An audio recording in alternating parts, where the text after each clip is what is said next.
നമസ്കാരം. മലയാളി വാർത്തയിലേക്ക് സ്വാഗതം. നിയമസഭയിൽ രാഹുൽ മാങ്കൂട്ടത്തിലിനെ തടയാൻ ഭരണപക്ഷം ആളെ ഇറക്കണ്ട, പ്രതിപക്ഷ നേതാവ് തന്നെ ആളുകളെ സെറ്റാക്കിയിട്ടുണ്ടെന്ന് സൂചന. രാഹുലിനെ സഭയിൽ കാലുകുത്തിക്കില്ലെന്ന് സതീശന്റെ പ്രഖ്യാപനം. പോയി പണി നോക്കടോ എന്ന് പ്രതിപക്ഷ നേതാവിന്റെ കരണം പൊട്ടിച്ച് ഷാഫി പറമ്പിലും. തലപൊക്കാൻ കഴിയാത്ത വിധം സതീശനെ പൂട്ടാൻ ഷാഫി രാഹുൽ കൂട്ടർ പണി തുടങ്ങിയിട്ടുണ്ട്. അതിന്റെ ആദ്യ ഡോസ് പൊട്ടിച്ചു. ഉമ്മൻചാണ്ടിയെ തെറി വിളിച്ചവനാണ്, കാലുവാരാൻ നോക്കിയവനാണ് സതീശനെന്ന് അജ്ഞാത കോണിൽ നിന്നൊരു ബോംബ് പൊട്ടി. ഉമ്മൻചാണ്ടി സർക്കാരിനെ വി.ഡി. സതീശൻ വിമർശിക്കുന്ന ദൃശ്യങ്ങൾ ഉൾപ്പെടെ ഷാഫി രാഹുൽ പക്ഷം പ്രചരിപ്പിക്കുന്നുണ്ട്. ഉമ്മൻചാണ്ടി കോൺഗ്രസുകാർക്കും കേരളത്തിലെ ജനങ്ങൾക്കും പ്രിയപ്പെട്ടവനാണ്. ആ വികാരം ആളിക്കത്തിച്ച് ഉമ്മൻചാണ്ടിയെ വിമർശിച്ചവനെ കേരള സമൂഹത്തിനു മുന്നിൽ ഒറ്റപ്പെടുത്താനുള്ള സൈക്കോളജിക്കൽ മൂവാണ് നടക്കുന്നത്. തന്റെ പിന്നിൽ നിന്നിരുന്ന ഷാഫി രാഹുൽ കൂട്ടരെ അല്ല, മുഷ്ടി ചുരുട്ടി നിൽക്കുന്നവരെയാണ് സതീശൻ ഇപ്പോൾ കാണുന്നത്. വി.ഡി. സതീശനെ താറടിച്ച് കാണിക്കാൻ ഷാഫി രാഹുൽ കൂട്ടർ പണി തുടങ്ങിയിട്ടുണ്ട് എന്നുള്ളത് ഇപ്പോൾ കേരളക്കരയ്ക്ക് ബോധ്യപ്പെട്ടിട്ടുണ്ട്. തമ്മിൽ തല്ലി സംസ്ഥാന കോൺഗ്രസിലെ സൈബർ പോരാളികൾ കളം നിറയുകയാണ്.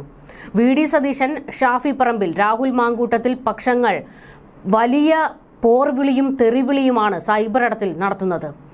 രാഹുൽ മാങ്കൂട്ടത്തിലിനെ തള്ളിപ്പറഞ്ഞ നേതാക്കൾക്ക് നേരെയായിരുന്നു ആദ്യം സൈബർ ആക്രമണം ഉണ്ടായത്.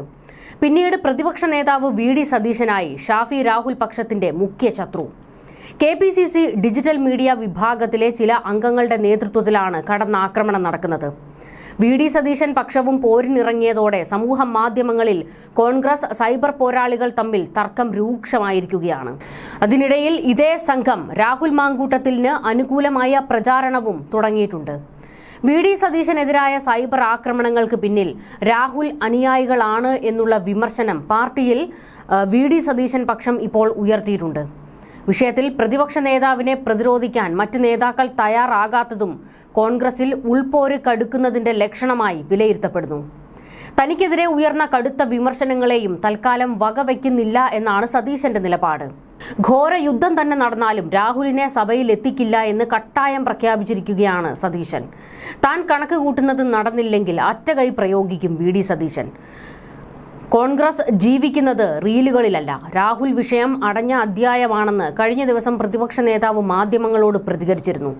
വരുന്ന നിയമസഭാ തെരഞ്ഞെടുപ്പ് സതീശന് ജീവൻ മരണ പോരാട്ടമാണ്. അതുകൊണ്ട് രാഹുലിനെ മാറ്റി നിർത്തിയേ കഴിയൂ. കോൺഗ്രസിനെ അധികാരത്തിൽ എത്തിച്ചില്ലെങ്കിൽ രാഷ്ട്രീയ വനവാസത്തിന് പോകുമെന്ന് പ്രഖ്യാപിച്ചത് വി.ഡി. സതീശനാണ്. അധികാരം കിട്ടുമെന്ന് 100 അല്ല 101% ഉറപ്പിച്ചായിരുന്നു ആ ഒരു പ്രഖ്യാപനം വി.ഡി. സതീശൻ നടത്തിയത്. പക്ഷേ ഇടുത്തി പോലെയാണ് രാഹുൽ മാങ്കൂട്ടത്തിലിന്റെ പെണ്ണ് കേസ് ചതിച്ചത്. സതീശന്റെ കണക്കുകൂട്ടൽ അവിടെ പിഴച്ചു. അതിന്റെ ഒരു കലിപ്പും രാഹുലിനോട് പ്രതിപക്ഷ നേതാവിനുണ്ട്. നിയമസഭാ തെരഞ്ഞെടുപ്പിൽ അധികാരം പിടിച്ചില്ലെങ്കിൽ എല്ലാം നഷ്ടപ്പെടുക വി.ഡി. സതീശനാണ്. ഇതുവരെ സ്വപ്നം കണ്ട മുഖ്യമന്ത്രി കസേര വീണ്ടും കക്ഷത്ത് നിന്ന് പോകും. ഷാഫിക്ക് നഷ്ടമൊന്നുമില്ല, MP കസേര ഭദ്രമാണ്. രാഹുൽ വിഷയത്തിൽ പാർട്ടിയിലെ യുവനിര എതിരായതുകൊണ്ട് പ്രതിപക്ഷ നേതാവിന്റെ കസേര പോലും ഇനി കിട്ടാൻ സാധ്യതയില്ല. ഇനി അധികാരം കിട്ടിയാലോ? KC വേണുഗോപാൽ മുഖ്യമന്ത്രി കസേര നോക്കുന്നുണ്ട്. വീണ്ടും സതീശന് പണിയാണ്. ഷാഫിയും രാഹുലും ഒരു പറ്റം യുവനിരയും KCക്ക് പിന്നിൽ അണിനിരന്നു കഴിഞ്ഞിട്ടുണ്ട്.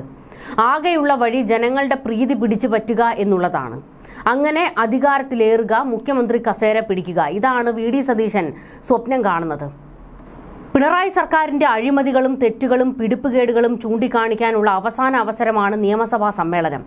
അവിടെ കത്തിക്കയറാൻ കാത്തിരിക്കുന്ന സതീശന് വലിയ വള്ളിക്കെട്ടാണ് രാഹുൽ മാങ്കൂട്ടത്തിൽ. കാരണം രാഹുൽ വന്നാൽ ഭരണപക്ഷം രാഹുൽ വിഷയത്തിൽ പ്രതിപക്ഷത്തെ അടിച്ചൊതുക്കും. എന്തു വന്നാലും രാഹുലിനെ സഭയിൽ അടുപ്പിക്കില്ല എന്ന സതീശന്റെ വാശിക്ക് പിന്നിലെ കാരണവും ഇതാണ്. CPMനെ സംബന്ധിച്ചിടത്തോളം, പിണറായി സർക്കാരിനെ സംബന്ധിച്ചിടത്തോളം ഇപ്പോൾ നിയമസഭയിൽ രാഹുൽ മാങ്കൂട്ടത്തിൽ എത്തണമെന്നാണ് അവർ ആഗ്രഹിക്കുന്നത്. കാരണം വി.ഡി. സതീശൻ തയ്യാറാക്കി വെച്ചിരിക്കുന്ന ആരോപണങ്ങളിൽ നിന്നെല്ലാം തലയൂരുന്നതിനുള്ള ഒരു പിടിവള്ളി രാഹുൽ മാങ്കൂട്ടത്തിലാണ്. രാഹുൽ വന്നു കഴിഞ്ഞാൽ ഉറപ്പായും ഇടത് വിഭാഗം ഇളകും, രാഹുലിനെതിരെ ചോദ്യങ്ങൾ ഉന്നയിക്കും. തൊട്ടിപ്പുറത്ത് CPMന്റെ പക്കലുള്ള കോഴികളെക്കുറിച്ച് ഒരക്ഷരം അവർ മിണ്ടില്ല. കോൺഗ്രസിന് മുന്നിലുള്ള അല്ലെങ്കിൽ വി.ഡി. സതീശന് മുന്നിലുള്ള ഒരു സുവർണ അവസരം എന്ന് പറയുന്നത് സർക്കാരിനെതിരെ ഇപ്പോൾ വലിയ വിമർശനങ്ങൾ ജനങ്ങൾ എതിരായി നിൽക്കുകയാണ്. പോലീസിന്റെ മൂന്നാം മുറയും അതുപോലെ തന്നെ അഴിമതികളും ഒക്കെ വലിയ രീതിയിൽ ചർച്ചയായി നിൽക്കുകയാണ്. ഇതിനോടകം പിണറായി സർക്കാരിനെ അടിക്കാൻ വലിയ വടികളൊക്കെ കിട്ടിയതാണ്. എന്നാൽ രാഹുൽ മാങ്കൂട്ടത്തിൽ വിഷയത്തിനുള്ളിൽ ഇതെല്ലാം അങ്ങ് കെട്ടടങ്ങി പോയതാണ്. ഇതെല്ലാം നിയമസഭയിൽ വീണ്ടും കുത്തിപ്പൊക്കാനാണ് സതീശൻ ഈ കാത്തിരിക്കുന്നത്. പക്ഷേ രാഹുൽ വന്നാൽ അതെല്ലാം അവതാളത്തിലാകും. അതുകൊണ്ടാണ് ഷാഫിയെ എതിർത്തുകൊണ്ട് ഇപ്പോൾ വി.ഡി. സതീശൻ രാഹുലിനെ നിയമസഭയിൽ എത്തിക്കില്ല എന്ന് പറയുന്നത്. എന്നാൽ ഷാഫി പറമ്പിലാകട്ടെ ഒരു തരത്തിലും വി.ഡി. സതീശൻ പറയുന്നത് അനുസരിക്കാൻ തയ്യാറാകുന്നില്ല. എന്നാൽ ഷാഫി പറമ്പിൽ വി.ഡി. സതീശന്റെ ഈ നീക്കങ്ങൾക്കെതിരാണ്. എങ്ങനെയും രാഹുൽ മാങ്കൂട്ടത്തിലിനെ സഭയിലെത്തിക്കാനാണ് ഷാഫി പറമ്പിൽ ശ്രമിക്കുന്നത്. അതിനോടൊപ്പം തന്നെ പാലക്കാട്ട് മണ്ഡലത്തിലേക്ക് കൊണ്ടുപോകുകയും വേണം. അതിനുവേണ്ടി പല വഴി നോക്കുകയാണ് ഷാഫി പറമ്പിൽ. ഈ ഒരു വിഷയം ഉയർന്നു വന്നതോടെയാണ് ഷാഫിയും വി.ഡി. സതീശനും രണ്ട് തട്ടിലായിരിക്കുന്നത്. മുൻപ് സോഷ്യൽ മീഡിയകളിലൊക്കെ നിറഞ്ഞു നിന്നിരുന്ന ഒരു പോസ്റ്റ് ഉണ്ടായിരുന്നു. വി.ഡി. സതീശന്റെ പിള്ളേർ, അതായത് ഷാഫി പറമ്പിലും രാഹുൽ മാങ്കൂട്ടത്തിലിനും അതുപോലെ തന്നെ പി.സി. വിഷ്ണുനാഥും ഇവരുൾപ്പെടുന്ന ഒരു യുവനിര, വി.ടി. ബൽറാം ഒക്കെ ഉൾപ്പെടുന്ന ഒരു യുവനിര, ഇത് വി.ഡി. സതീശന്റെ പിള്ളേരെന്നായിരുന്നു അറിയപ്പെട്ടിരുന്നത്. എന്നാൽ അതെല്ലാം ചിഹ്ന ഭിന്നമായിരിക്കുന്നു. വി.ഡി. സതീശൻ ഇപ്പോൾ ഒറ്റയ്ക്ക് നിൽക്കുകയാണ്. പാർട്ടിയിൽ പലരും തലപൊക്കിയിരിക്കുകയാണ്. മുൻപ് വി.ഡി. സതീശൻ തന്നെ പണി കൊടുത്ത പലരും ഇപ്പോൾ വി.ഡി. സതീശനെതിരെ രംഗത്ത് വന്നിരിക്കുകയാണ്. എ വിഭാഗം രാഹുൽ മാങ്കൂട്ടത്തിലിനെ പിന്തുണച്ച് നിൽക്കുന്നതും വി.ഡി. സതീശന് വലിയ തിരിച്ചടിയാണ്. ഇതിന്റെ ഇടയിലാണ് സൈബർ ഇടത്തിൽ വി.ഡി. സതീശന് നേരെ വലിയ രീതിയിൽ കോൺഗ്രസിൽ നിന്ന് തന്നെ പൊട്ടിത്തെറി ഉണ്ടായിരിക്കുന്നത്. രാഹുലിനെ പിന്തുണയ്ക്കുന്ന പല പേജുകളും, ഷാഫി പറമ്പിലിന്റെ ഫാൻസ് പേജും, അങ്ങനെയുള്ള നിരവധി സൈബർ ഗ്രൂപ്പുകളുണ്ട് കോൺഗ്രസിൽ.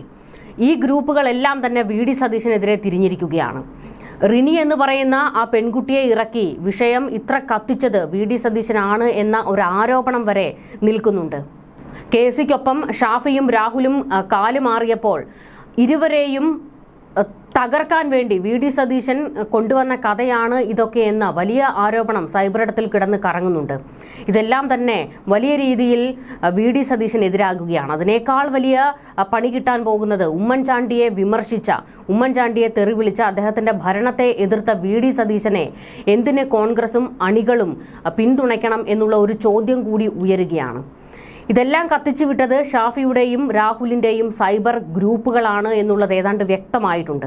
വരുന്ന നിയമസഭാ തെരഞ്ഞെടുപ്പ് വി.ഡി. സതീശനെ സംബന്ധിച്ചിടത്തോളം രാഷ്ട്രീയ ഭാവി തീരുമാനിക്കുന്ന ഒരു തെരഞ്ഞെടുപ്പാണ്. അവിടെ തെളിയും വി.ഡി. സതീശൻ അകത്താണോ പുറത്താണോ എന്നുള്ളത്. എന്തായാലും വലിയൊരു വിഭാഗം വി.ഡി. സതീശനെതിരെ നിൽക്കുകയാണ്. ഷാഫിയെയും രാഹുലിനെയും പിന്തുണച്ച് നിരവധി പേരാണ് ഇപ്പോൾ രംഗത്തേക്ക് വന്നുകൊണ്ടിരിക്കുന്നത്. ആദ്യമൊക്കെ രാഹുലിനെതിരെ വലിയ വിമർശനം ശക്തമായിരുന്നു. എന്നാൽ ഇപ്പോൾ എല്ലാവരും രാഹുലിനെ പിന്തുണച്ച് രംഗത്തേക്ക് വന്നതോടുകൂടി വി.ഡി. സതീശന്റെ കട്ടയും പടവും മടങ്ങിയിരിക്കുകയാണ്. അധികാരമോഹിയായ വി.ഡി. സതീശൻ കൂടെയുള്ളവരുടെ കാലുവാരി എല്ലാവരെയും ചവിട്ടിത്താഴ്ത്തി അധികാരം പിടിക്കാനുള്ള ഒരു നീക്കമാണ് നടത്തിയത് എന്ന തരത്തിലേക്ക് കാര്യങ്ങൾ വ്യാഖ്യാനിക്കപ്പെട്ടിരിക്കുന്നു. എന്തു വന്നാലും, എന്തൊക്കെ വിമർശനങ്ങൾ വന്നാലും, ഇനി ആരൊക്കെ എതിർത്താലും രാഹുലിനെ നിയമസഭയിൽ കയറ്റില്ല എന്ന് വി.ഡി. സതീശൻ കട്ടായം പറയുമ്പോൾ ഷാഫി പറമ്പിൽ തൊട്ടിപ്പുറത്ത് രാഹുലിനെ പിന്തുണച്ച് പൂർണ്ണമായും രാഹുലിനൊപ്പം നിന്നുകൊണ്ട് നിയമസഭയിൽ എത്തിക്കാനുള്ള ഒരു നീക്കവും ശക്തമാക്കുന്നു. കോൺഗ്രസിലെ ഈ പൊരിഞ്ഞ അടി ആയുധമാക്കാൻ പോകുന്നത് CPM ആണ്, പിണറായി സർക്കാരാണ്. വീണ്ടും അധികാരം CPMലേക്ക് കൊണ്ടെത്തിക്കുന്നതിന് മാത്രമേ കോൺഗ്രസിലെ ഈ അടിയും പടലപ്പിണക്കവും വഴിവെക്കുകയുള്ളൂ.